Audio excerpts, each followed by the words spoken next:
Bienvenidos a Corazón Churiurdin.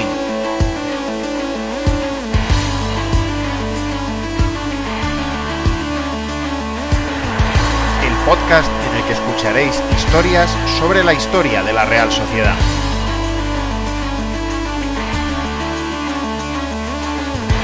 Soy Juan Rodríguez Millán. Arrancamos.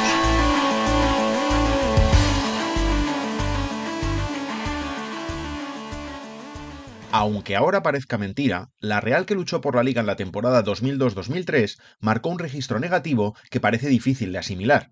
En aquel curso no debutó ni un solo jugador de la cantera en el primer equipo. De hecho, ese periodo duró prácticamente 2 años. Jon Tosak dio la alternativa a su último canterano el 10 de noviembre de 2001. El afortunado fue el guardameta Pablo Llorca, que jugó como titular la eliminatoria de Copa contra el Hospitalet, una de aquellas de infausto recuerdo por suponer la entonces habitual eliminación de la Real a manos de un equipo de inferior categoría. Llorca solo jugó aquel partido con los mayores. Reinald Denoué sí se tomó la Copa en serio en su primera temporada e hizo jugar a su equipo titular contra un Zaragoza de segunda en una eliminatoria a partido único que acabó igualmente con la eliminación Churiurdin. Pero de cara al segundo curso que pasó en la Real, ya con la Champions en el calendario, el técnico francés cambió de planteamiento. El primer rival del equipo Churiurdin en la Copa 2003-2004 fue el Oviedo. Y para ese debut, el técnico realista decidió dejar en tierra a 7 integrantes del primer equipo. Así, no viajaron a tierras asturianas Westerveld, Cuarme, Schurrer, Aranzábal, Recarte, Karpin y Alquiza, además de Xabi Alonso, Nijat y Kovacevic, que estaban concentrados con sus respectivas selecciones. Para completar la lista de 16 jugadores que jugaban entonces en la Copa, Denoué embarcó a 4 potrillos, los 4 que habían participado en el stage de pretemporada: Xavi Prieto, Mikel Saizar, Iván Zubiaurre y Javier Garrido. A estos se sumó Juan Domínguez por la lesión a última hora de Óscar de Paula. El paso del tiempo nos ha ayudado a ver que el debut más importante de esos 5 canteranos sería el de Xavi Prieto, pero ya en su momento era este el jugador que llamaba la atención de los medios de comunicación. Para todo canterano llegar a jugar con el primer equipo es lo máximo. Estoy muy ilusionado de poder conseguirlo, voy con todas las ganas y con toda la ilusión del mundo, con una motivación extra, decía Prieto antes de embarcarse con el equipo en dirección a Oviedo. El potrillo, de hecho, ya había formado parte de 2 convocatorias hasta ese momento. Una en el tramo final de la temporada 2001-2002, durante la breve etapa en el banquillo realista de un Roberto Olave que ya le había dirigido en el juvenil, y otra con el propio Denoué en el año del subcampeonato, lo que le convirtió en el canterano que más cerca estuvo de debutar en aquel curso en el que el Sanse acabó inédito en este sentido. Era esta una eliminatoria peculiar. Oviedo esperaba a la Real un tanto de uñas, no se olvidaba que la sospechosa derrota Churiurdin en Anoeta en la jornada final de la temporada 2000-2001 fue lo que permitió que Osasuna siguiera en primera y que el equipo Carballón se fuera a segunda.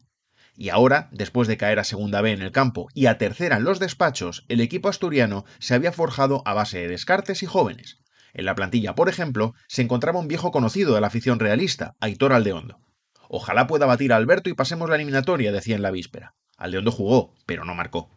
De los 5 potrillos que viajaron, 3 debutaron aquel 8 de octubre de 2003. Zubiaurre y Prieto lo hicieron desde el once inicial, y Garrido entró por el primero de ellos en el minuto 69.